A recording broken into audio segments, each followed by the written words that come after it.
tema central sendo o tombamento como ferramenta jurídica e seus efeitos antropológicos. O nosso grupo é composto pelos integrantes Arnaldo, Darcília, Eliana, Júlia, Henrique e Lavrinho. Nosso trabalho conterá uma breve introdução, uma explicação do tombamento como ferramenta jurídica, um viés crítico antropológico, 2 estudos de caso no nosso município de Diamantina acerca da questão do asfaltamento, uma polêmica que repercutiu no início deste ano de 2025, e também sobre a Vesperat e a utilização do centro histórico para este evento, e uma breve conclusão. Boa noite. Hoje iremos abordar o tema o tombamento como ferramenta jurídica e seus efeitos antropológicos. A tese central é que o ato de tombar um bem vai muito além da proteção material. Ele é fundamentalmente um ato de poder. É um ato que redefine o valor oficial desse bem e, ao fazer isso, altera profundamente a relação da comunidade com o seu próprio espaço e sua cultura.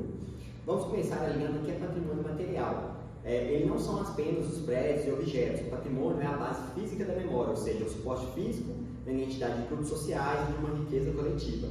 Historicamente, o direito via de forma mais restrita. O Decreto-Lei 25 de 1937 focava que somente os bens de excepcional valor poderiam ser tombados, mas a Constituição de 1988 democratizou o conceito, defendendo que o patrimônio passou a ser o que serve de referência à identidade, à ação, à memória dos diferentes grupos formadores da sociedade brasileira.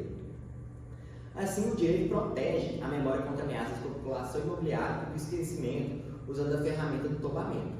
O tombamento, como define a doutrinadora de direito, é uma forma de intervenção do Estado na propriedade privada que tem o objetivo de proteger o patrimônio histórico e artístico nacional. É um procedimento administrativo que termina com a inscrição daquele bem no livro do tombo. E a partir dessa inscrição, é dada uma condição especial a esse bem, que passa a sofrer de restrições parciais, e mesmo pertencendo a um particular, passa a ser considerado bem de interesse público. Ou seja, ele tem toda essa proteção especial visando um único ponto, que é a conservação justamente dele. É inegável que esse instrumento é fundamental. O tombamento, como principal mecanismo da preservação, tem um mérito histórico gigantesco. Ele muitas vezes, é a única barreira eficaz contra a especulação imobiliária e o progresso desordenado que ameaça o nosso patrimônio. É graças a essa ferramenta que conseguimos resgatar e manter os aspectos originais da nossa cultura e garantir que a memória coletiva e a história seriam transmitidas às futuras gerações. Apesar desses benefícios, é exatamente que chegamos ao ponto central do nosso seminário. O ato de proteger não é neutro. O tombamento é um ato de poder, é uma seleção do que vai ser preservado e, por consequência, do que vai ser esquecido. Como aponta a antropologia, essa seleção é um instrumento de poder e exclusão que resulta das relações de poder estabelecidas na sociedade e que muitas vezes reflete uma história oficial, silenciando o que seria a memória popular. Quando o direito toma um prédio, ele retira do fluxo normal da vida e o coloca numa retoma. O bem passa a ser de interesse público e sua finalidade agora é o direito coletivo difuso. Para garantir isso, então, a lei impõe restrições severas e o proprietário não pode utilizar do bem sem a prévia autorização especial do órgão competente e a vizinhança também é afetada, já que não pode prejudicar a visibilidade e a ambiência em torno deste bem. O bem, ou seja, de fato, é congelado pela lei. Isso nos leva à pergunta central do nosso trabalho, o choque entre o direito e a antropologia.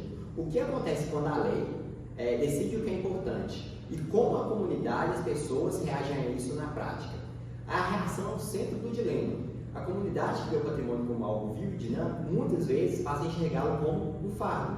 O proprietário, por sua vez, vê o esvaziamento do conteúdo econômico deste bem. E aqui é o paradoxo que a lei impõe. Aqui temos um paradoxo, ou seja, a lei impõe uma rigidez e mutabilidade e o onde conservar, que envolve custos altíssimos de restauração e muitas vezes se torna uma razão de degradação e do abandono. Ao invés de proteger o bem para a coletividade, o tombamento rígido acaba incentivando o abandono e a ruína.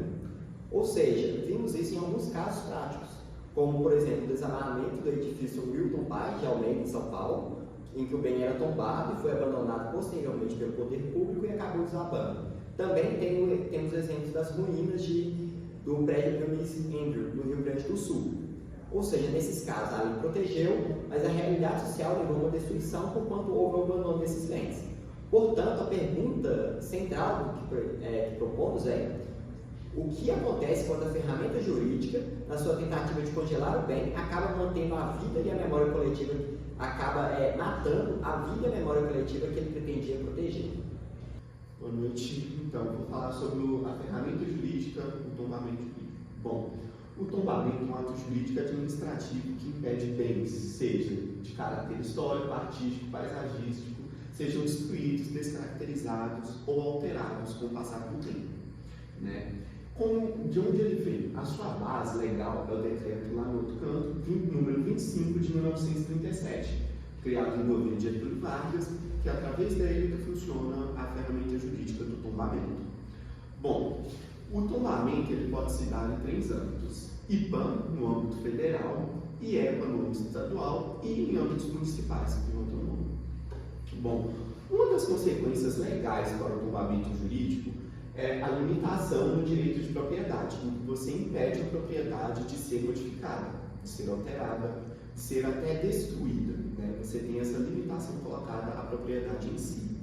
Bom, isso, no caso, não é uma decisão popular, é uma decisão que vem de cima para baixo. Como assim de cima para baixo? A propriedade em si, ela tem um valor, e esse valor ele vai ser definido através de uma elite técnica, vamos dizer assim. Essa elite técnica é composta por arquitetos, historiadores, especialistas, entendeu? Pessoas que entendem e que vão definir que aquele bem necessita de ser tombado especificamente. E onde ele vai ser tombado? Ele vai ser tombado e inscrito no livro do tombo, onde estão todos os bens materiais que estão oficialmente registrados. E temos vários exemplos, como o tombo arqueológico, o livro de tombo histórico, o tombo das belas artes, tombo das artes aplicadas, dentre outros. Né? Então, desse fato, a gente diz que o sistema ele vem de cima para baixo, up-down, né? Em que especializadores, historiadores, pessoas da elite técnica vão definir que aquele objeto a ser tombado, e a gente da camada mais baixa simplesmente aceita e acata. O patrimônio tombado ele é visto como objeto a ser preservado e a principal função dele no direito é essa limitação do direito de propriedade, do direito de usufruto. Temos vários exemplos aqui em Diamantina, principalmente o centro histórico, que a gente vê que aquelas casas são imutáveis, muitos têm a maior dificuldade de passar fios de energia, dependendo de qual for, porque você não pode furar, não pode pregar, você tem aquela limitação histórica, pelo fato de muitas casas serem tombadas. O direito ele nos deu essa ferramenta, né, do tombamento, sendo o tombamento esse ato técnico, decidido por especialistas, e que ele foca em proteger a forma mesmo, a autenticidade e a matéria do prédio em si. Então, enquanto o direito ele está preocupado mais com a forma, a beleza da fachada, né, o tipo de material original e essa estrutura mesmo, a antropologia já está preocupada mais com o uso, né, sendo esse afeto. E mais com relação à rotina, a vida que acontece ali dentro e o seu redor. Então, para a antropologia, o patrimônio não tem um valor só porque ele é antigo ou ele é bonito. Ele tem um valor porque as pessoas dão valor a ele, né, usando todos os dias. Então, para a lei, o centro histórico ele corre o risco de ser tratado como objeto, uma peça de museu, né, intocável que a gente admira assim, por a distância. Mas, para a antropologia, e para quem mora lá, o centro histórico ele é um lugar onde você mora, onde você trabalha, onde você tem a sua vida social em si. Ele é um lugar vivo, né? E esse lugar vivo, por definição, ele precisa mudar e precisa se adaptar. Aqui a gente pode ver, por exemplo, o centro histórico de Diamantina, em si, né? Essa questão da fachada, da forma, e aqui a gente pode ver o uso dele para as pessoas, o seu cotidiano realmente. A outra questão é quanto ao risco de congelamento. O lugar, né, por ser dinâmico, ele precisa mudar e se adaptar. Então, o que acontece, né, quando a lei, para proteger o objeto, decide congelar o lugar vivo? Esse congelamento ele representa um paradoxo, que onde ao tentar salvar a memória, a lei acaba por matar a cultura e a vida que produzia essa memória. Esse congelamento seria uma tentativa da lei de parar o tempo, de selecionar um momento específico da história desse edifício ou do bairro em si e decretar que ele deve permanecer daquela forma para sempre. E aqui a gente tem um conflito, porque a lei, ao invés de salvar o objeto, ele começa a congelar o lugar. Porque essa lei, às vezes, torna a vida cotidiana daquele espaço insustentável ou muito cara, tendo algumas consequências que geram. Uma dessas consequências é a turistificação. Essa turistificação, o conceito dela é que, segundo o autor Lucas Viessa, que é definido como um processo de apropriação física ou simbólica de espaços, né, urbanos, naturais ou culturais, transformando em um produto de consumo turístico. Transforma esse lugar em um cenário para turistas, tendo seu lado positivo, como por exemplo o lucro em si, né, em relação ao comércio, mas ele pode gerar um aumento do custo de vida, sobrecarga de alguns serviços, né, de infraestrutura, como exemplo a Vesperada de Diamantina, que transforma o centro histórico em produto de consumo, que vai ser tratado de forma mais específica. Outra essa consequência, né, do congelamento seria a gentrificação, que, segundo a autora Tarsila Vidal, a gentrificação ela seria a saída dos habitantes, né, de um local e no seu conceito clássico, né? E o conceito atual, ampliado, considera a gentrificação como um processo social, econômico e espacial que vai além dessa saída de moradores, né, que são ocasionadas pelas forças de capital ou da reforma dos espaços físicos da cidade. Um exemplo disso é o Pelourinho, né, que a gente pode ver aqui nessa imagem, que é o Pelourinho, que esse foi um exemplo mais radical que aconteceu em Salvador, que nos anos 90 o Pelourinho ele era visto como algo degradado e perigoso, né, mas ele era densamente habitado.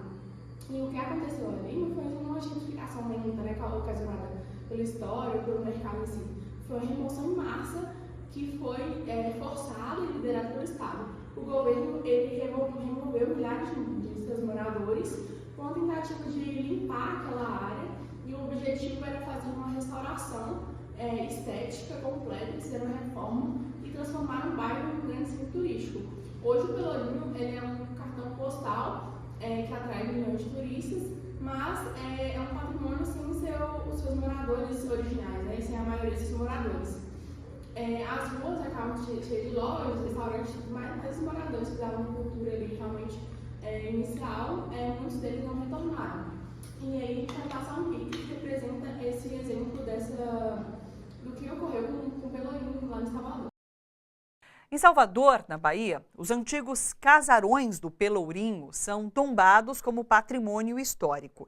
Mas por trás das paredes, eles escondem a realidade de moradores pobres que resistem para permanecer na região central da cidade. Acompanhe na reportagem da TV Educativa da Bahia. Andar pelo Pelourinho é uma volta ao tempo. Para o turista, o bairro encanta. Quem mora ali sabe das lutas que o local já passou.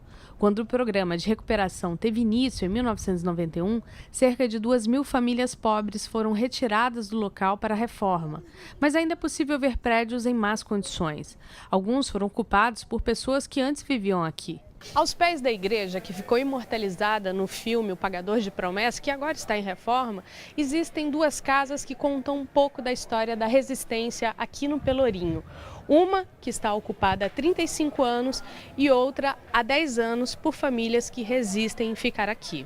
Em cada rosto, uma história e a resistência em permanecer no local.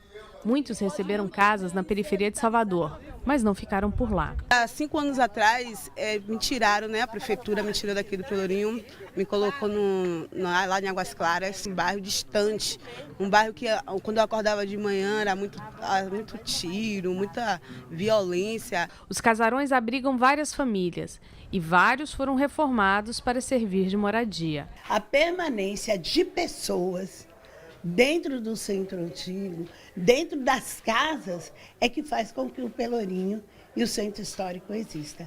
Então, todas as obras foram feitas. É encanamento de água, é porta, é janela, buscando ter dignidade dentro dos casarões. Agora, com certeza, se nós aqui não estivéssemos, 10 anos se passou, o casarão já teria caído.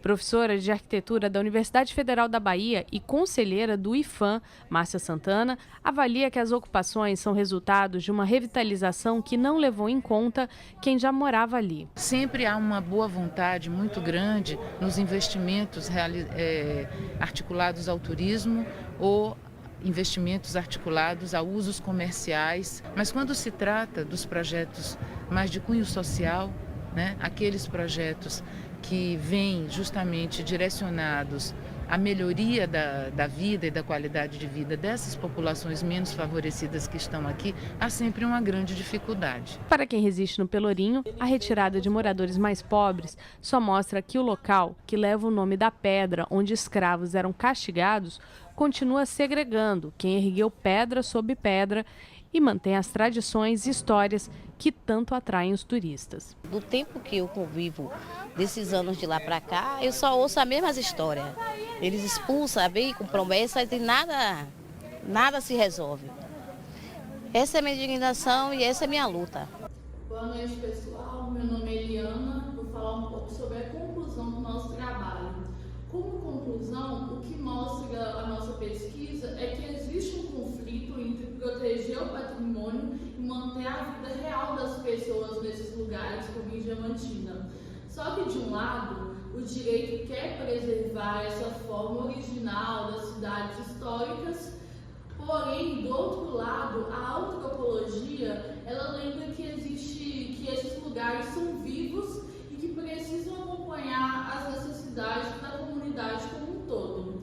Os exemplos de Diamantina que a gente já falou mostram isso claramente, porque o calçamento histórico ele dificulta muito a locomoção atual das pessoas que moram naquele local, e eventos como o Vesperata transformam a cultura de uma forma benéfica, só que mesmo com essa transformação do local em uma atração turística, acaba tirando muita da população mais vulnerável do centro urbano da cidade. Assim, o texto que a gente falou, ele alerta para um problema muito sério que acontece, principalmente aqui em Diamantina, e esse problema é chamado de gentrificação. Essa gentrificação, ela ocorre quando o patrimônio ele é bem protegido, como na cidade de Diamantina, só que o local ele fica mais, mesmo o local ficando mais valorizado, ele fica caro para os moradores, principalmente os moradores mais marginalizados, mais vulneráveis economicamente. E assim eles acabam sendo expulsos desses locais que são locais mais centrais da cidade. Assim, como solução, a gente pode apontar que a solução não é acabar com o tombamento das cidades, principalmente cidades históricas, mas a solução se tornar a gestão do patrimônio, desse patrimônio tombado, mais participativa, em que a sociedade toda possa participar dela, incluindo os moradores nas decisões, moradores mais vulneráveis. Assim, o patrimônio pode continuar sendo protegido sem perder as pessoas que dão vida a ele, principalmente pessoas mais vulneráveis que muitas vezes não têm acesso aos centros históricos. Finalizando, elaboramos um quiz com algumas perguntas que iremos trabalhar na aula e vamos mandar um link para que todos os integrantes da sala consigam participar da brincadeira que a gente havia elaborado. Olá a todos! Meu papel nesta apresentação é trazer o conflito à vida, visualizando como o ato de tombar se choca com o uso que representa a antropologia. A ideia é utilizarmos esse exemplo para ver na prática o debate entre a antropologia e o tombamento. Vamos utilizar de exemplo uma polêmica que aconteceu no início do ano de 2025 aqui no município de Diamantina, com o asfaltamento de algumas ruas localizadas próximas ao centro histórico, local onde estamos gravando o vídeo. Para começar, é fundamental lembrar onde estamos, a cidade de Diamantina. Ela não é apenas uma cidade histórica. Com o valioso acervo de construções do período colonial, o conjunto arquitetônico, paisagístico e urbanístico da cidade foi tombado pelo IPAM em 1938 e em 1999 a Unesco concedeu a Diamantina o título de Patrimônio Mundial. Segundo o próprio IPAM, esse tombamento não protege apenas casarões e igrejas isoladas, e sim protege todo o conjunto arquitetônico e paisagístico da cidade. A partir disso, o tombamento cria duas áreas de regra. Uma área poligonal tombada, que é a região central, onde a lei é absoluta. Ruas como a Rua da Direita têm o calçamento de pedra como um elemento intocável, sendo proibido o asfaltamento. Contudo, também surge uma chamada zona de amortecimento, que engloba o entorno, uma área adjacente em que existem regras mais flexíveis, mas que ainda exigem consulta prévia para qualquer modificação. Nesse cenário, a lei, representada pelo tombamento, tem uma visão clara. Para o direito, o calçamento ele é essencial para a manutenção da forma e preservação da identidade histórica do século XVIII. A grande sacada aqui é a seguinte: nas ruas estritamente tombadas, a lei encerra a discussão. Não é possível o asfaltamento, não importando a necessidade do morador, sendo proibido modificações. Agora vamos falar um pouco da polêmica que aconteceu especificamente aqui no município de Diamantina no ano de 2025, onde a antropologia com o uso entrou em choque com o ato de tombar. O que aconteceu? A prefeitura asfaltou algumas ruas localizadas na zona de amortecimento do centro histórico, como a rua Jogo da Bola e também algumas ruas do bairro Pai. A prefeitura alegou que essas ruas não eram estritamente tombadas e o asfaltamento estava de acordo com as regras de preservação do patrimônio. Mesmo assim, o ato de asfaltar gerou uma enorme controvérsia que foi parar na mídia, repercutiu em diversos jornais, com manchetes que Diamantina poderia perder o título de patrimônio histórico. Diversas críticas surgiram. Muitas pessoas questionaram se a prefeitura realmente poderia estar asfaltando essas ruas sem comprometer a preservação histórica da cidade. Isso demonstra o efeito antropológico do tombamento, porque o ato de tombar um bem redefine o seu valor e cria uma mentalidade de proibição na comunidade. A população, mesmo em ruas que poderiam ser asfaltadas e modificadas, acaba por entender que isso viola a história do município. Na visão antropológica, o asfaltamento nessas ruas foi justificado como uma solução de problemas de acessibilidade, de melhorias na mobilidade urbana, como por exemplo para idosos, para tráfego de veículos, questões de drenagem e escoamento pluvial, mas questões voltadas à mobilidade urbana mesmo, que a prefeitura justificou pela necessidade de asfaltamento dessas ruas. Em resumo, a pedra, o calçamento de pedra é visto muitas vezes como um desconforto e um atraso para algumas pessoas. Por isso, a prefeitura teve que postar diversas notas de esclarecimento justificando por que estava fazendo esse asfalto, justamente por questões de mobilidade.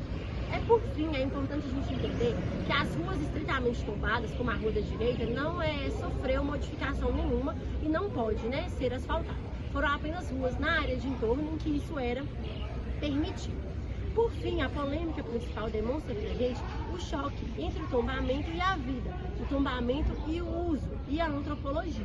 O direito, representado pelo IPAM e as normas de tombamento, consegue proibir a área central, que é o centro histórico, mas a antropologia, que é o uso, demonstra que as necessidades da vida moderna são tão fortes que implicam pressões sociais e controvérsias, até mesmo em áreas que podem ser asfaltadas.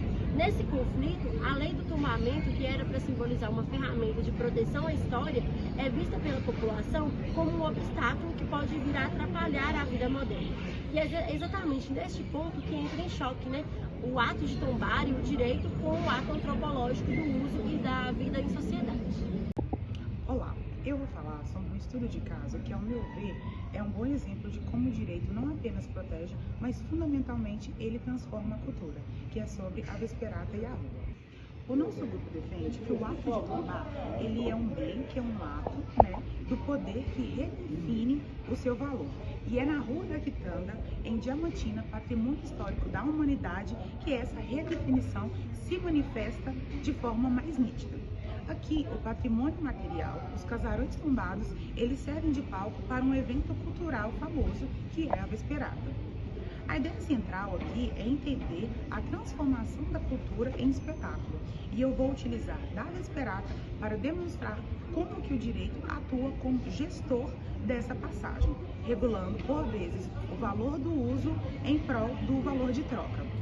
Olhando sobre um contexto e a mudança antropológica, a gente observa, segundo alguns estudos, que é uma profunda mudança antropológica. O que tinha uma origem mais comunitária e local, ela se transforma em um produto turístico de grande sucesso. O evento, ele se transforma em um espetáculo turístico e entra na lógica da mercantilização cultural, gerando uma alta demanda econômica, e é aqui que o direito entra em cena, pois ele não freia apenas, mas ele gerencia as pessoas a terem esse sucesso. Então, com isso, é válido destacar também que o direito gerenciando o espetáculo passa a ver a Vesperata como uma exigência que teve que ter a regulação. Então, essa regulação, ela ataca duas frentes principais, que é o espaço público e a propriedade privada. Em primeiro plano, para a gente discorrer sobre a regulação do espaço público, é notório que o evento se transformou em um espaço urbano. E, como é citado no nosso texto, isso lembra exatamente que é uma construção social, pois na Vesperata, aqui na Rua da Quitanda, ela é fechada e se tem um espaço de fluxo, de passagem cotidiana, que é transformado em plateia.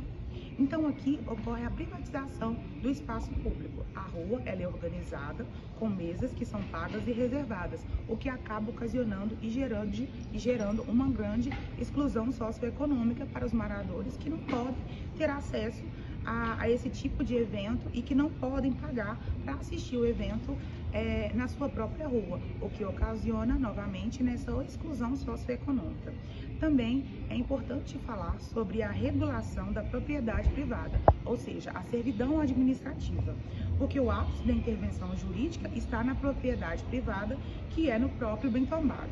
Com isso, a gente tem o Decreto Municipal de 25 de janeiro de 2023, que declara o uso das sacadas e das janelas dos casarões na Rua da Quitanda como uma utilidade pública para instituir a servidão administrativa. Em outras palavras, o município está amparado na supremacia do interesse público e na função social da propriedade. Então, o uso do direito para obrigar os donos dos casarões a cederem suas sacadas para que os músicos eles toquem. E isso é considerado uma condição indispensável para a realização da Vesperata. Assim, se tem uma análise sobre o morador e o turista. E é nesse ponto que entra a análise antropológica, que ela se choca com uma ferramenta jurídica. Aqui a lei ela não congela, ela gerencia, ou seja, que o direito ele não é uma ferramenta de preservação estática, ela é um instrumento de gestão da transformação cultural. Ela media a passagem do valor de uso para o valor de troca. E se tem também a perda do controle. O que é isso? A crítica antropológica aqui ela é direta, porque o evento é para o turista ou para o morador. O dono do patrimônio tombado, o residente, ele perde o controle sobre o seu próprio bem. Então, a servidão administrativa, ela subordina o direito de propriedade individual à essência do espetáculo, transformando a fachada da casa, que é o próprio bem tombado, em um ativo do evento turístico. Então, aqui é importante considerar que, ao invés de proteger a cultura em sua forma original, ela gerencia sua transformação em espetáculo. E, ao fazer, ela transfere o controle do espaço e do bem do morador para a lógica e para a demanda do produto turístico. Então, com isso, é importante a gente destacar, é importante a gente concluir que a Vesperata, ela nos mostra que o tombamento é apenas o ponto de partida, ou seja, o verdadeiro poder da lei sobre o patrimônio, ele está na sua capacidade e por meio dos institutos como a servidão administrativa, redefinir a relação entre o indivíduo de forma que o seu bem e o interesse público fique priorizando a função social e coletiva do espetáculo, mesmo que isso implique na mercantilização e na perda do controle do morador sobre a sua própria casa.